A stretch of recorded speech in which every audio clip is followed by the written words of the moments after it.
anything above the cement slab was packed up in the U.S. and shipped to Vietnam, and then we showed up to install it and assemble and install all the communications equipment.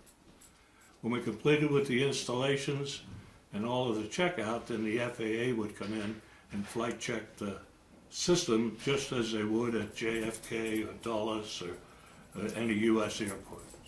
So it was very satisfying to get those jobs accomplished. How was that? I mean, some of these other installations around Southeast Asia were fine, but I mean, you were in a war zone. What was it like when you were doing the Vietnam installs? You could hear a lot of action around the bases where it was stationed.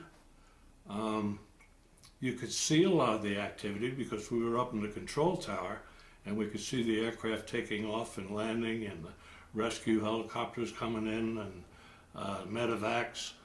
In fact, when we were at Bentui Air Base, they were looking for volunteers to go up on the A-1Es and drop flares on night missions, and I volunteered like a fool. And my time came up, my day to go up and drop flares, and I went to base ops, and they said, well, we don't have anything on the schedule right now, so why don't you just go over to the club and to go to the movie, and we'll call you. Well, about halfway through a movie, they called me. I went down to base ops, and the pilot was there, and he was all in his gear and a parachute on him, and takes me out to the A-1E, and he says, here's what we're going to do, and he explains it all.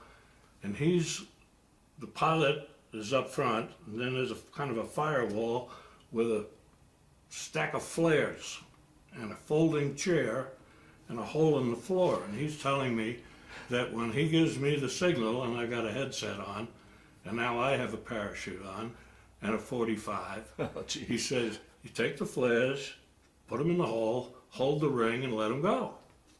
I said, no problem. He says, if we take a hit, I'll roll the plane, blow the canopy, and you just roll out, and don't forget to take, you have your weapon. Oh, jeez. I said, okay, and I'm beginning to think twice about this because I have a family back that hasn't come over to join me yet in the Philippines. And we got in the plane, and he fired up the engines and revved them up and taxied down the end of the runway and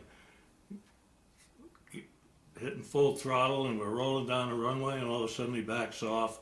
The mission was canceled. So that was that. I didn't volunteer too much for anything else after that.